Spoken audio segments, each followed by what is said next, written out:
sort of the problem of getting informed consent from a 12-year-old in regards to giving a medical intervention that is going to permanently sterilize them, because they're like, it doesn't matter if they're cis or trans. Say like, hey, do you want kids? A 12-year-old is gonna be like, oh, babies, those are gross. Like, like like I didn't want kids like, until I was like 29. It changed me. I always right, said I yeah, absolutely do not. I actively did not want kids. I was like, never, not me, never. Then I hit 29, and like the biological clock, I guess, is real, because all of a sudden I starts like, oh, babies are cute, and now I full blown want kids, and it's like, right, yeah. no child. It's hard for even an adult to make the decision. It is flat out wrong to put that decision on a child, objectively. Right. And the fact that the doctor recognizes that as the impossibility of getting true informed consent in regards to the life-changing seriousness of these medical interventions. And also, it's not just like whether or not you have kids, but whether you want a functional sex life. Yeah. That's a Like huge fucking like deal. Life is a long. Life is right. you're gonna be on this fucking planet for 80 years. This little period of your life where you're 13 and want to be trans, maybe if you're like rapid onset gender disorder, whatever, and you're sterilizing yourself and, changing your body when, most likely in a lot of these cases, especially for the young women who do this, like they do often grow out of it. And we're seeing so many more people come up with regrets.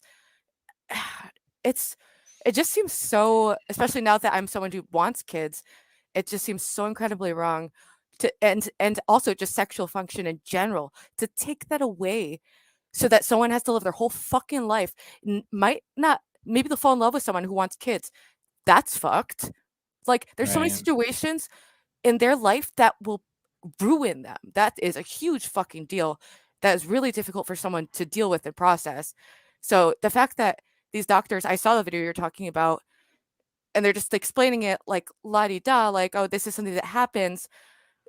They're explaining full well that they know these patients are incapable of giving consent. So what is the charade that we're doing? Like, it just seems. Well, the logic behind it all is that this is medically necessary because they have dysphoria, and if you don't treat the dysphoria, these kids are going to kill themselves. That's the narrative.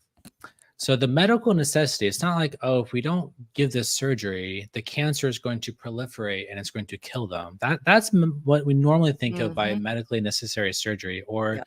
you're going to restore function. Oh, you have a cataract in your eye. We're going to do surgery on the eye to restore function. Well, this isn't restoring function. It is the prevention of suicide.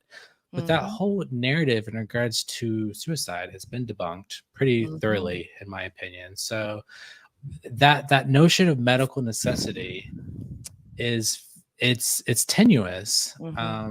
Now that's for children, because I think because because children can't give informed consent, we use parental consent in matters where it is life and death, cancer and these serious medical things where Yeah. we can define the medical necessity in terms of typical physiological, depredations of normal healthy function. Now, once we get past minors into adults where you can give informed consent, I'm actually libertarian in regards to transition, such that if you want to, get breast implants that are like triple G's or whatever, we allow that in our American society. Yeah. You can get plastic surgery to turn yourself into a lizard. Yeah. Like we have all this freedom in our society to modify your body to make you happy.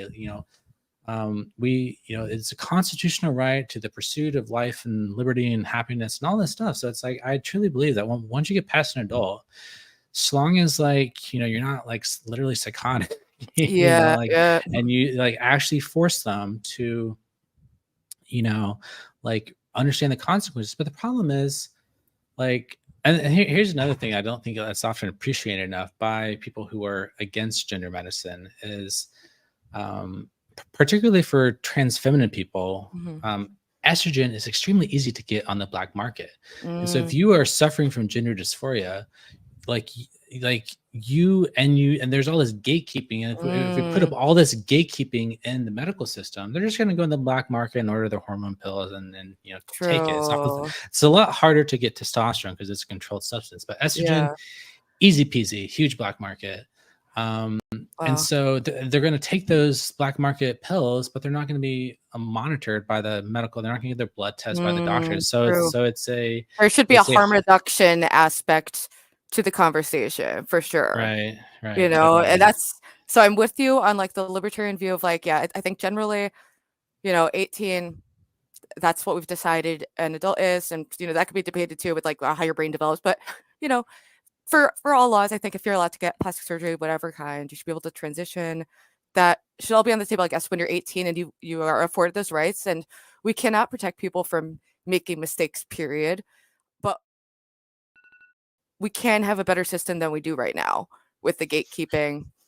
And it's just about finding that balance so that we are taking the valid interests of like people who identify as trans into consideration and not accidentally overly gatekeeping to the point where they do resort to something that's more harmful, so it's